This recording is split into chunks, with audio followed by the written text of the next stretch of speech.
Hi, and welcome to Module 5 on utilitarianism.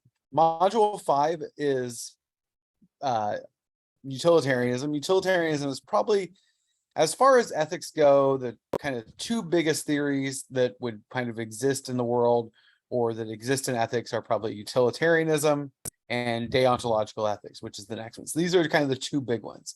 As a result, this exam for this module is going to be worth 75 points, whereas the earlier modules were worth 50 points. And in one case, the first one was only 40 points. So the reason is there is a little bit more to it. It's also one that I think you need to kind of read a little bit more carefully, pay a little bit more attention to, and really kind of engage a little bit better. And so that's why it's worth more. So keep that in mind. And I will give you more time for this one since it's a little bit longer. There are a few more questions on the exam, but that is something that is there. As far as this module goes, there's a couple readings on utilitarianism. There's also an article from John Stuart Mill. There's a discussion board on a kidney swap. And so there's a couple different articles that are there for you to read, as well as the lesson that supports it that will be provided. As far as utilitarianism is basically this argument that we can decide what is right and wrong by the consequences. And we can say, what consequence do we want? We want consequences of pleasure or happiness, things that are good.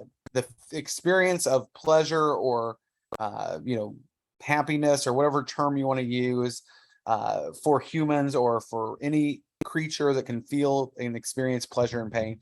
The goal of a good action is to increase pleasure and decrease the pain. And why are things wrong?